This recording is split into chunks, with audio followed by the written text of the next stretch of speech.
নমস্কার। এ যুগের যুগবতার জন্মসিদ্ধ ঠাকুর বালক ব্রহ্মচারী মহারাজের তত্ত্ব অবলম্বনে এবং আগামী দিন বালক ব্রহ্মচারী মহারাজ বিশ্ববাসীর উদ্দেশ্যে যে ভবিষ্যৎবাণী করে রেখেছেন তারই কিছু অংশ পাঠ করে শোনাচ্ছি। রাম নারায়ণ রাম। প্রিয় ভাই ও ভগিনী, পৃথিবী আজ ধ্বংসের মুখে। ব্যক্তিতে ব্যক্তিতে, গোষ্ঠীতে গোষ্ঠীতে, দলে দলে, সম্প্রদায়ে সম্প্রদায়ে, রাষ্ট্রে রাষ্ট্রে সংঘাতের চূড়ান্ত অবস্থা। তৃতীয় বিশ্বযুদ্ধ আসন্ন, মহামারণাস্ত্র প্রযুক্ত হবেই। এক একটা দেশ, এক একটা পৃথিবী নিশ্চিহ্ন হয়ে যাবে। কিন্তু বন্ধুগণ, সত্যই কি পৃথিবী ধ্বংস হবে? প্রকৃতি তত্ত্ব ইতিহাস সে কথা বলে না।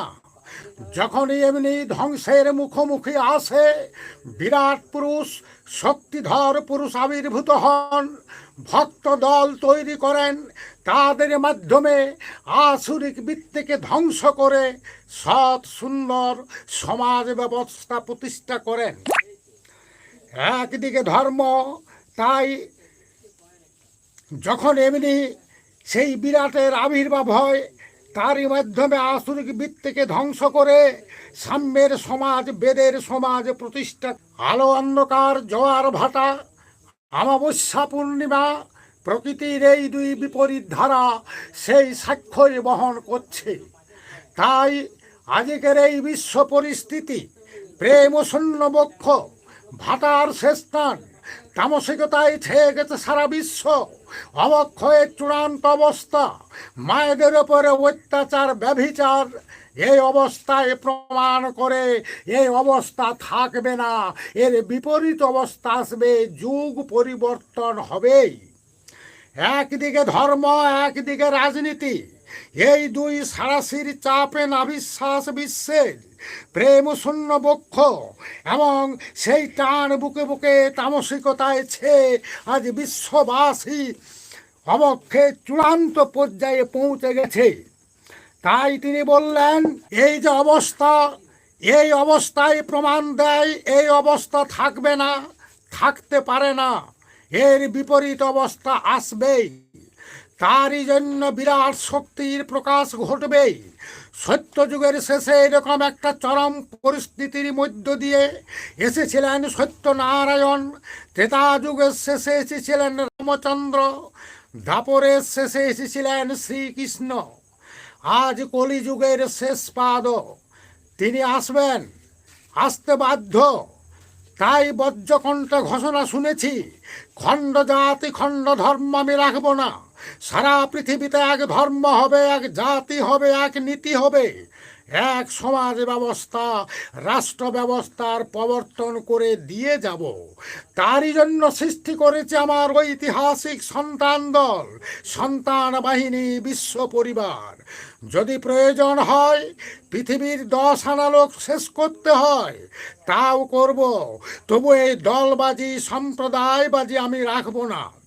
এ যুগের যুগপুরুষ জন্মসিদ্ধ ঠাকুর বালক ব্রহ্মচারী মহারাজের অভয় বাণী এবং দ্বন্দ্বজীর্ণ বিশ্ববাসীর প্রতি রাম নারায়ণ কৃষ্ণের মতোই তিনি জন্ম থেকে সিদ্ধ অবস্থা, পূর্ণ অবস্থা, জন্ম থেকেই শক্তি বিভূতির মহাপ্রকাশ বিকাশ, জ্ঞানের অবস্থা থেকে বিশ্বজনীন তত্ত্বের কথা, সর্বসংস্কার মুক্ত অবস্থা, সব নীতির চূড়ান্ত চর্চা, রাজনীতির চূড়ান্ত চর্চা, সমাজনীতির চূড়ান্ত চর্চা, হিংসা ঈর্ষা ঘুচিয়ে এক বিশ্ব পরিবার গড়ার কাজে নিজেকে নিয়োগ করে রেখেছেন।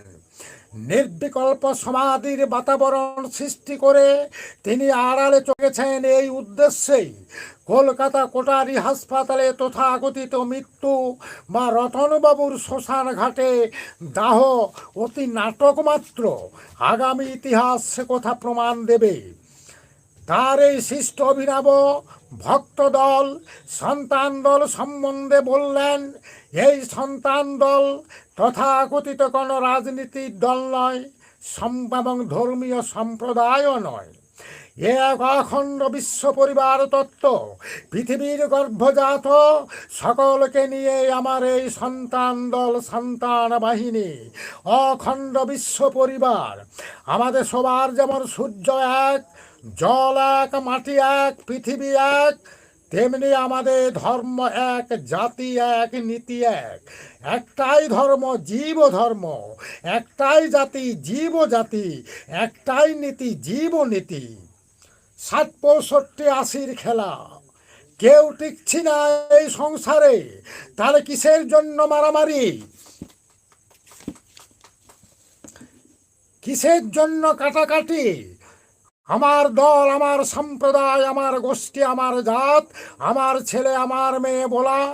যে কদিন এই পৃথিবীর পান্থশালায় আশ্রয় পেয়েছি, পরস্পর দেওয়া নেওয়া, আদান প্রদান, সপ্রেম সহাবস্থানের মাধ্যমেই আমরা জীবন কাটাই। এই পৃথিবী স্বর্গে পরিণত হবে। আলাদা করে স্বর্গের চিন্তা করতে হবে না। এই যে আমরা আলাদা আলাদা চেহারা দেখাচ্ছি, কেউ পাগড়ি পরে বলছি যে আমি শিখ, কেউ টিকি দাড়ি রেখে, পৈতা রেখে বলছে, গেরুয়া রেখে বলছে আমি গোড়া হিন্দু, কেউ নূর রেখে বলছে, কাঁচা খুলে বলছে মুসলমান। জন্মের আগে সব কোথায় ছিল? জন্মের আগে আমরা প্রত্যেকেই ওই মহাশূন্যে, মহাকাশে হারিয়েছিলাম। আমরা মিশিয়েছিলাম, একাকার হয়েছিলাম। আলাদা করে সত্তা কিছু পাওয়া যায়নি। সৃষ্টির পথ বেয়ে ধারায় ধারায় আলো, জল, মাটি, বাতাস, গাছপালা, ফল মূল, শাক সবজি, ধান, তা থেকে খাদ্যরূপ বাবার রক্ত, রক্ত থেকে বীর্য, বীর্য থেকে মায়ের গর্ভ, মায়ের গর্ভ থেকে ভূমিষ্ঠ। যেদিন ভূমিষ্ঠ হলাম, এক চেহারা সবার। পাগড়ি নেই, বালা নেই, টিকি নেই, দাড়ি নেই, কাছা নেই, খোলা নেই, হিন্দু মুসলমানের ছাপ গায়ে নেই। উলঙ্গন, ন্যাংটা উলঙ্গ নাগা সন্ন্যাসীর চেহারা। শুধু যে এক চেহারা নিয়ে জন্মেছি আমরা তা নয়। এক ভাব ছিল সেদিন সবার, নির্বিকার নির্বিকল্প সন্ন্যাসীর ভাব। ভালো মন্দের বোধ নেই, আলো অন্ধকারের বিচার নেই। দাড়ি নিয়ে মুখে, দড়ি নিয়েও মুখে ঢোকাতে যাচ্ছে, সাপ নিয়েও মুখে ঢোকাতে যাচ্ছে, সন্দেশ নিয়েও মুখে ঢোকাতে যাচ্ছে, 20টা কাদা নিয়েও মুখে ঢুকাচ্ছে। শুধু এক চেহারা, এক ভাব নয়, এক ভাষায় সেদিন আমরা কথা বলেছিলাম। ব্যথা বেদনা, ক্ষুধা তৃষ্ণা জানিয়েছিল একটি মাত্র ভাষায়, ওয়া ওয়া ওয়া, সেই ওয়া ভাষা। কোন মাস্টার তাদের শেখালো এ ওয়া ভাষার কথা বলতে? বাঙালি মায়ের বাচ্চা মায়ের পেট থেকে দু একটা বাংলা শিখে সেই ভাষায় কথা বলতে পারত। ইংরেজ মায়ের বাচ্চা, পাঞ্জাবি মায়ের বাচ্চা, চীনা মায়ের বাচ্চা, যার যার মায়ের পেট থেকে সেই সেই ভাষা আয়ত্ত করে সেই শব্দ উচ্চারণ করতে পারত। সব বাচ্চা ওয়া ওয়া করছে কেন? তার একটি কারণ, জন্মের সাথে সাথে পরিবেশ থেকে ভাষা শেখার সুযোগ তখন সে পায়নি। তাই জন্মগত ভাষা, সৃষ্টির সেই আদি ভাষা, যে সৃষ্টির আদি থেকে মহাশূন্য মহাকাশ ওঙ্কারের সাগর হয়ে বয়ে চলেছে, সামান্য বিকৃত হয়ে সব বাচ্চার মুখ দিয়ে বেরিয়ে আসছে ওয়া ওয়া। অনেকে বলতে পারে বাচ্চার যন্ত্রপাতি ঠিক হয় না, একটা বিকৃত ওয়া ওয়া শব্দ করে আপনারা আপনাদের তত্ত্ব প্রতিষ্ঠার কাজে লাগালেন। ওঙ্কারের ধ্বনির সাগর থেকে সবার সৃষ্টি হয়েছে, ঠিক আছে। বাচ্চাদের কথা বাদ দিলাম, যে কোনো বয়স্ককে ধরুন, বাঙালি, পাঞ্জাবি, চীনা, জাপানি, কবি, সাহিত্যিক, পণ্ডিতি, মূর্খ, প্রচণ্ড যন্ত্রণার, প্রসব বেদনার, মৃত্যুর যে শেষ টান, শ্বাস টানে সবার মুখ থেকে ওই একটি জাতীয় শব্দ বেরিয়ে আসে, ও ও ও। প্রমাণ দিচ্ছে আমরা আলাদা আলাদা আকৃতি, স্বভাব, প্রকৃতি যাই নিয়ে থাকি না কেন, আমাদের আসল পরিচয় মৃত্যুর পরে আবার সেই সাগরে হারিয়ে যাচ্ছি, আর আমায় খুঁজে পাওয়া যাচ্ছে না। এবং আমি হই আর ফকিরে হই, সাধু হই আর শয়তান হই, হিন্দু হই আর মুসলমান হই, কিংবা জীবজন্তু কীট পতঙ্গ যাই হই, মৃত্যুর পরে একই পরিণতি, আলো, জল, মাটি, বাতাস, ফাঁকা। সন্তান দলের কর্মী সন্তান তথা ধর্ম সৈনিকদের হাতে হাতিয়ার দিয়ে মহাকাশের মহানাম রাম ও নারায়ণ রাম দিয়ে বললেন, বিশ্বের সর্বশ্রেষ্ঠ হাতিয়ার দিলাম, এই রাম ও নারায়ণ রাম। তোমরা অ্যাটম বোম করো, দেখবে এই ভারতে অ্যাটম বোম পড়বে কিন্তু ফাটবে না, তোমাদের এই নামের শক্তির জোরে। 2 জন, 5 জন, 10 জন, 20 জন দলবদ্ধভাবে উচ্চস্বরে চিৎকার করে এই নাম করলে আপসে দুনিয়ার চেহারা পাল্টে যাবে, আলাদা করে কামান বন্দুক দাঁড়াতে হবে না। আরও বললেন, এই নাম ত্রেতা যুগের শ্রীরামচন্দ্র বা সত্য যুগের নারায়ণের স্তুতিগাথা নয়, মহাকাশের মহাসুরকে ধ্বনিত করার জন্য সরগম হিসাবে সাজিয়ে দেওয়া হয়েছে। যে সুর থেকে বিশ্ব ব্রহ্মাণ্ড সৃষ্টি, যে সুর, সেই সুর সকলের মধ্যে বৃদ্ধিত। শিশুর কান্নায়, আমাদের ব্যথা বেদনা যন্ত্রণায় অহরহ যার প্রকাশ ঘটে, সেই ওঙ্কার ধ্বনি, সেই আদি নাদ ধ্বনি,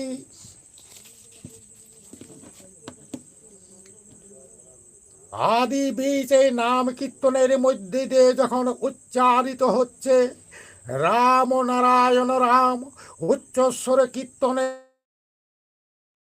ধ্বনি থারকে আশ্রয় করে বিশ্বের সর্বত্র ছড়িয়ে যায়, প্রত্যেকের দেহের অণু পরমাণু ভেদ করে তার অজান্তে শিহরণ প্রকম্পন জাগিয়ে যায়।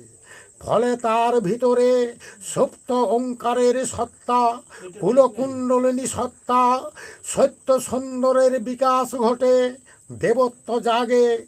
এরই জন্য তার সন্তান দলের লক্ষ লক্ষ কর্মী সন্তান দিকে দিকে দীর্ঘদিন ধরে এই নাম প্রচার করে চলেছে নিরলসভাবে। বললেন, দেশ আজ অসহায়, অভিভাবক শূন্য দেশ, দরদি নেতার অভাব, কোনো সমস্যার সমাধান কেউ করতে পারছে না, পক্ষান্তরে সমস্যা দিনের পর দিন বেড়েই চলেছে। কেন? গাছের গোড়া কেটে আগায় জল দিলে গাছ বাঁচে না। যতদিন আলাদা আলাদা দল সম্প্রদায়, দেশ প্রদেশ রাষ্ট্র থাকবে, কোনোদিন পৃথিবীতে শান্তি সাম্য আসতে পারে না। ওখানে মৎস্যান্নেই পালিত হবে, অর্থাৎ বড় দল ছোট দলকে, বড় রাষ্ট্র ছোট রাষ্ট্রকে পায়ের তলায় দাবিয়ে রাখতে চাইবে। কোনোদিন শান্তি সাম্য প্রতিষ্ঠা হবে না। আজ চারিদিকে মৎস্যান্নেই চলছে, তাই সমস্যার পর সমস্যা বেড়েই চলেছে।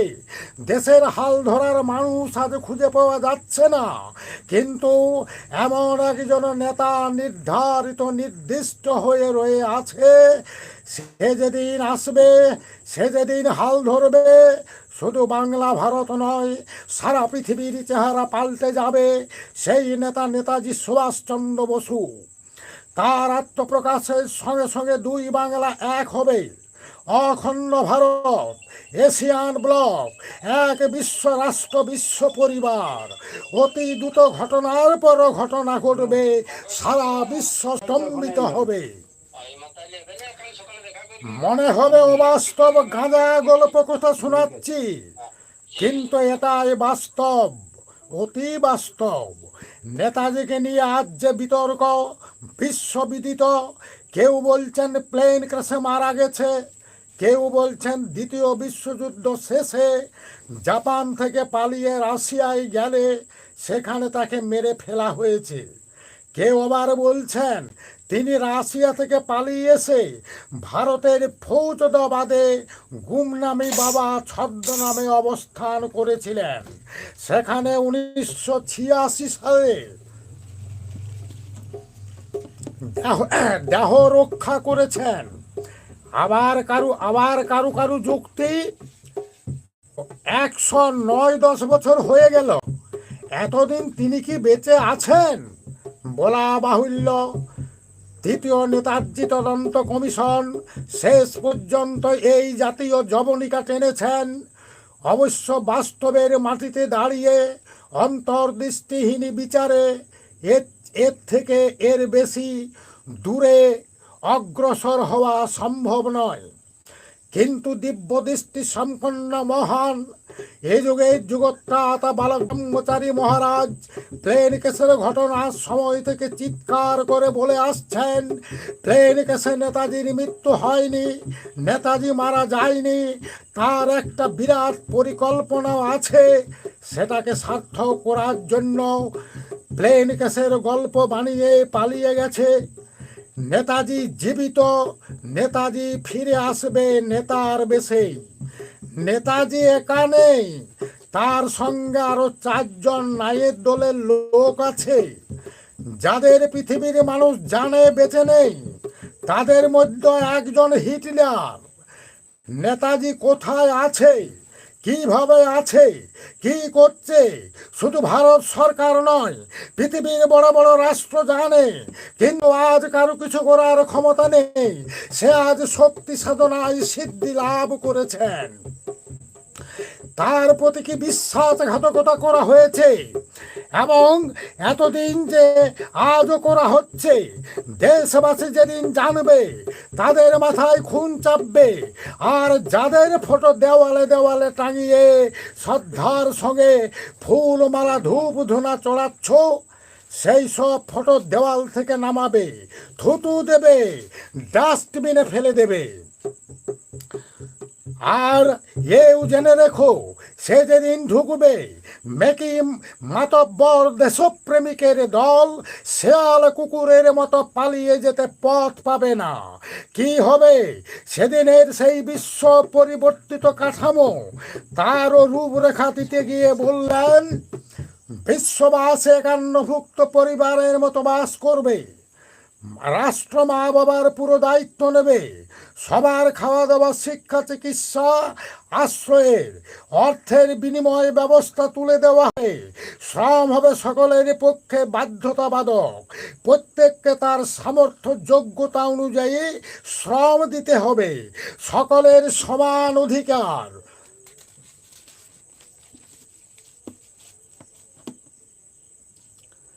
সমান দাবি স্বীকৃত হবে। প্রেসিডেন্ট থেকে ঝাড়ুদার, এক আসন এক মর্যাদা। শুধু কর্মের বিভাগ হবে, হত্যা নয় ভালোবাসা, হিংসা নয় প্রেম হবে মানুষের নবমন্ত্র। এই পৃথিবীটাই স্বর্গে পরিণত হবে, আলাদা করে স্বর্গের চিন্তা করার কোনো প্রয়োজন নেই। আজকের এই ঈর্ষা হিংসার পরিবেশ ঘুচিয়ে সেই অনাগত ভবিষ্যৎকে ত্বরান্বিত করার জন্যই ঘরে ঘরে আবাহনী মন্ত্র উচ্চারণ করুন। মহানাম রাম নারায়ণ রাম, এই আমগ হাতিয়ার প্রয়োগ করুন আন্তরিকভাবে, সংঘবদ্ধভাবে, জাতি ধর্ম দল সম্প্রদায় নির্বিশেষে।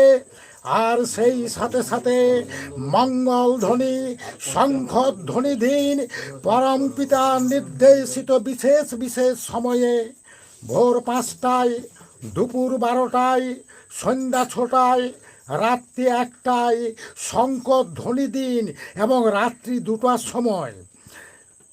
আর এই মহতি কর্মযজ্ঞে বিরাট ভূমিকা পালন করতে পারেন মায়েরা, বোনেরা।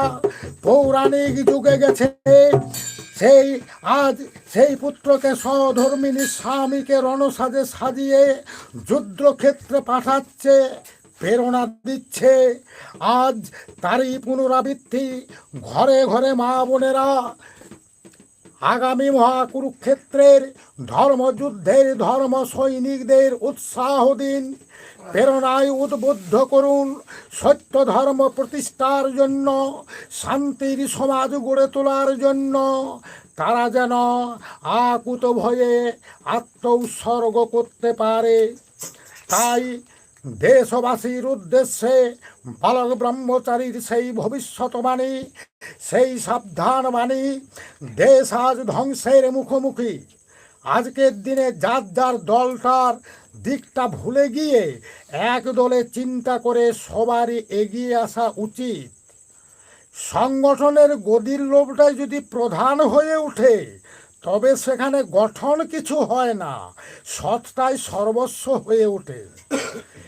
এদেশের বেশিরভাগ নেতাই দেশের কি হলো কি না হলো সেদিকে তাকায় না, গদিটা হাতছাড়া হয়ে গেল কিনা সেই দিকেই দৃষ্টি। সমস্ত দল ও সম্প্রদায়, সমস্ত সংগঠন, জাতি এক সুরে একসাথে যদি দেশের কাজ করে তবে একদিনে ভারতবর্ষের চেহারা পাল্টে দেওয়া যায়। এক পৃথিবীর সন্তান আমরা, এটাই হবে আমাদের নীতি। এছাড়া যার যার ব্যক্তিগত রাজনীতি, ধর্মনীতি বাড়িতে বসে করুক। আজকে আমাদের দেশের অবস্থাটা কীরকম জানো? মা নিজের স্তন নিজেই পান করছে আর তার বাচ্চা শুকিয়ে শুকিয়ে মারা যাচ্ছে। বিশ্ববোধ যতক্ষণ না জাগবে ততক্ষণ রাজনীতি করার অধিকারই জন্মায় না। হত্যা নয় ভালোবাসা, হিংসা নয় প্রেম, প্রকৃতি তত্ত্বের শিক্ষা নাও। দেওয়া নেওয়া, আদান প্রদান, সপ্রেম সবস্থানে জীবন কাটাও। এই পৃথিবী স্বর্গে পরিণত হবে, আলাদা করে স্বর্গের চিন্তা করতে হবে না। ধর্ম ছাড়া রাজনীতি আর নুন ছাড়া তরকারি। সমপর্যায়ে পূজা পার্বণ, জপ তপ, আচার অনুষ্ঠান প্রকৃত ধর্ম নয়। যা ধরে রাখে তাই ধর্ম। যা দেহকে, সমাজকে, রাষ্ট্রকে ধরে রাখে ঠাকুর বললেন তাই ধর্ম। পরস্পরের প্রেম, প্রীতি, ভালোবাসাই হলো বিশ্ব প্রকৃতির ধর্ম। ধর্মের প্রথম কথাই হলো বাঁচো বাঁচাও। নিজে বাঁচো, অপরকে বাঁচতে দাও। যতদিন আলাদা আলাদা দল সম্প্রদায় থাকবে ততদিন পৃথিবীতে শান্তি সাম্য আসতে পারে না। গাছের গোড়া কেটে আগায় জল দিলে গাছ বাঁচে না। আমাদের সবার যেমন সূর্য এক, জল এক, মাটি এক, পৃথিবী এক, তেমনি আমাদের ধর্ম এক, জাতি এক, নীতি এক। একটাই ধর্ম, জীব ধর্ম। একটাই জাতি, জীব জাতি। একটাই নীতি, জীব নীতি। তাই আহার নিদ্রা মৈথন বৃত্তি নিবৃত্তি সবারই শুধু এক। শুধু জাতির বেলায়, ধর্মের বেলায়, নীতির বেলায় পূব পশ্চিম, টিকি দাড়ি, কাঁচা খোলা, উল্টা সোজা, বিপরীত আচরণ। আজ পর্যন্ত পৃথিবীর বুকে বিপ্লব কেউ করে যেতে পারেনি। প্রকৃত বিপ্লব কাকে বলে আমি দেখিয়ে দেব। বাইরের অসুর শত্রু মেরেছ লাখে লাখে, কিন্তু ভিতরের অসুর কিলবিল করছে সবার মধ্যে। এবং যতদিন এই ভিতরের অসুরগুলো থাকবে কোনোদিন পৃথিবীর বুকে শান্তি সাম্য আসতে পারে না। আমি দেখিয়ে দেব প্রকৃত বিপ্লব কাকে বলে। রাম নাম রাম। পরবর্তী আবার পরের দিন ঠিক এই টাইমে আলোচিত হবে রাম নাম রাম।